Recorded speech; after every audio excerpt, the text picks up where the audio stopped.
वालेकुम dear students, hope all of you are fine. तो आज जो है ये हमारी फर्स्ट वीडियो है क्लास 10th के टॉपिक के ऊपर। तो एक्सरसाइज 1.1 है।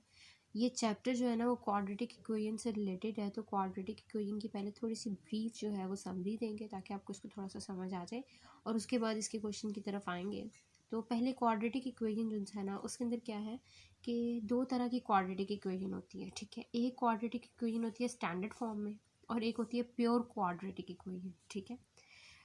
स्टैंडर्ड फॉर्म की जो होगी वो इस तरह की, ये जो इसकी स्टैंडर्ड फॉर्म है ये दी होगी जिसमें ए बी सी, इसमें कोई भी हमारे पास नंबर पुट हो सकता है और ये एक्स स्क्वायर और एक्स की जगह पे ये वाई या कोई भी वेरिएबल आ सकता है, ठीक है। इस तरह से ये एक स्टैंडर्ड फॉर्म है। और प्योर क्वाड्रेटिक इक्वेशन ये वाली दी हुई है, ए एक्स स्क्वायर प्लस सी और बी इज इक्वल टू 0। इस तरह की अगर कोई इक्वेशन आएगी तो वो प्योर क्वाड्रेटिक इक्वेशन होगी और अगर इस तरह की आएगी तो वो स्टैंडर्ड इक्वेशन होगी, ठीक। ये इसकी होगी दो टाइप्स। अब इन दोनों टाइप्स को सॉल्व करने के जो मेथड है वो क्या है, वो तीन तरह के सॉल्व करने के मेथड है। एक है फैक्टराइजेशन, एक है कंप्लीटिंग स्क्वायर मेथड और एक है क्वाड्रेटिक फार्मूला। ये तीन तरह की हमारे पास मेथड्स हैं जिनके ज़रिए हम इन दोनों इक्वेशन को सॉल्व कर सकते हैं। तो अब आपको डिफरेंस समझ आ गया होगा कि क्वाड्रेटिक इक्वेशन की दो बेसिकली टाइप्स हैं और उन दो टाइप्स को सॉल्व करने के लिए तीन उसके मेथड्स हैं। तो यहाँ पे हमारे पास जो क्वाड्रेटिक फार्मूला है ना वो होता है x is equal to minus b plus minus b square minus 4ac/2a। तो आपको ये अच्छे से याद कर लेना पड़ेगा क्योंकि इसी से हम लोग क्वेश्चन सॉल्व कर सकेंगे जब हम क्वाड्रेटिक फार्मूले से उस क्वेश्चन को सॉल्व करेंगे, ठीक है। और जब भी इसका आंसर आएगा ना तो इसके बेसिकली दो रूट्स होंगे, ठीक है। एक हमारे पास इसको पॉजिटिव यानी ये प्लस माइनस है, जब हम इसको प्लस पुट करेंगे तो एक रूट पॉजिटिव आएगा और जब हम इसको माइनस पुट करेंगे तो एक रूट इसका माइनस वाला आएगा, यानी कि प्लस और माइनस में इसके दो रूट्स आते हैं, ठीक है। तो यहाँ से आप लोग को सब बातें इसकी क्लियर हो जानी चाहिए। इसके बाद हम लोग इसके फर्स्ट मैथड यानी फर्स्ट जो इसका प्रॉब्लम है इसके ऊपर आते हैं जो कि है फैक्टराइजेशन। अब हम एक क्वेश्चन को, जो कि उसने क्वेश्चन नंबर 1 दिया हुआ है, ये मैंने एक बेसिक एग्जांपल ले लिया आप लोगों को फैक्टराइजेशन समझाने के लिए कि बेसिकली फैक्टराइजेशन होती क्या। अब फैक्टराइजेशन से इसको हम सॉल्व करेंगे। ये क्वाड्रेटिक इक्वेशन है। क्वाड्रेटिक इक्वेशन कैसे है कि इसकी जो है हमारे पास, अब स्टैंडर्ड फॉर्म मैंने आपको बताई थी क्या थी, A X square plus B X plus C. तो अगर आप इसके अंदर देखेंगे तो ये ए की जगह पे 4 लग गया, एक्स स्क्वायर बन रहा है, फिर उसके बाद 8x और यहाँ पे -2 इज़ अ कांस्टेंट। तो इस तरह से ये एक उन्होंने इक्वेशन बनाई है। तो ये इक्वेशन भी क्या है, क्वाड्रेटिक है, ठीक है। अब इसको सॉल्व करना है। सॉल्व करने के लिए सबसे पहले क्या करते हैं कि हमने इन दोनों नंबर को, ये जो फर्स्ट वाला होता है और ये जो लास्ट वाला होता है, ठीक है, एक्स स्क्वायर वाला और लास्ट, इन दोनों को आपस में मल्टीप्लाई करते हैं। 4 और 2, 4 2 ज़ार क्या बन गया 8, यानी कि हमें कोई ऐसा नंबर चाहिए कि जिसको मल्टीप्लाई करने से 8 आए और प्लस या माइनस करने से सेंटर वाला नंबर बन रहा हो, ठीक है। तो अगर तो इस तरह की कोई सिचुएशन हो रही हो तो इसका मतलब सॉल्यूशन सेट इसका क्या है, क्वाड्रेटिक मेथड से यानी फैक्टराइजेशन मेथड से क्या है, पॉसिबल है। अगर नहीं तो हम लिख देंगे कि इसका सॉल्यूशन फैक्टराइजेशन मेथड से पॉसिबल नहीं है। इसका जो रूट है वो जो प्योर यानी इजी फॉर्म वाले होते हैं वो हम लोग निकाल लेते हैं फैक्टराइजेशन से, ठीक है। जो इमेजिनरी और कॉम्प्लेक्स रूट्स आते हैं उनको हम लोग क्वाड्रेटिक फार्मूला से डील करते हैं, ठीक है। तो अगर तो उसका बिल्कुल सिंपल रूट होगा तो वो हम लोग फैक्टराइजेशन से निकाल लेंगे। अब हमने फर्स्ट जो है ना इस क्वेश्चन के ऊपर ट्राई करना है कि ये वाला मेथड चल रहा है कि नहीं चल रहा। हम क्या करते हैं कि फर्स्ट वाला और लास्ट इन दोनों नंबर्स को आपस में मल्टीप्लाई करते हैं तो क्या बन जाता है 4 2 ज़ार 8।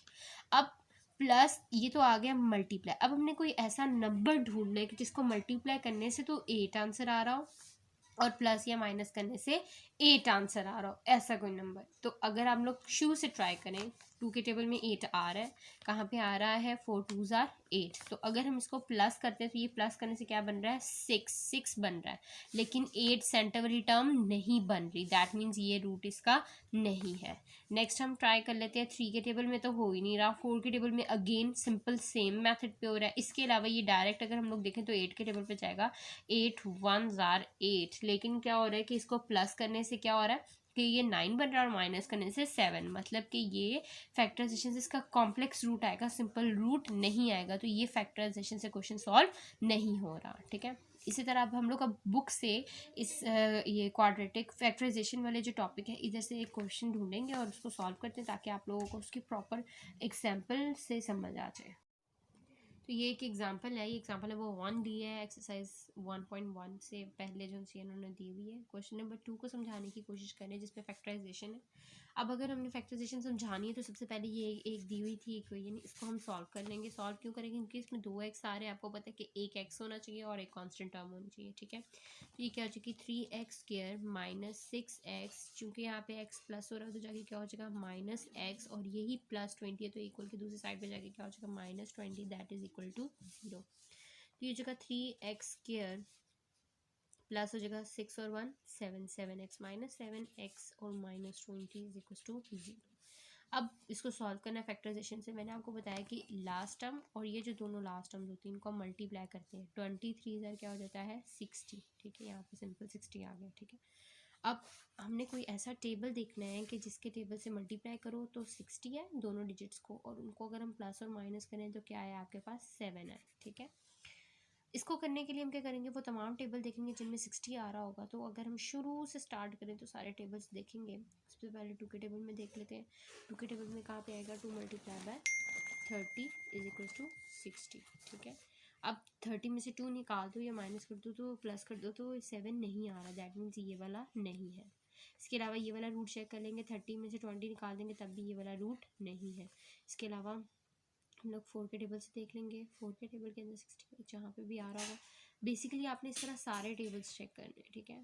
अब जो है मैंने सारे टेबल चेक कर लिए थे, उसके बाद मेरे पास डायरेक्टली मैंने क्या निकाला है 12 5 60 होता है, और 12 में से 5 निकाले तो क्या बचता है 7। तो मतलब ये वाला पेयर जा रहा है। अब इसको हमने लिखना कैसे है, देखिए 3x² वैसे का वैसे ही आ जाएगा, माइनस 7 की जगह इनको जो हमने ब्रेक किया है वो आएगा 12 माइनस 5, बाहर क्या आ जाएगा x minus 20 is equal to 0, ठीक है।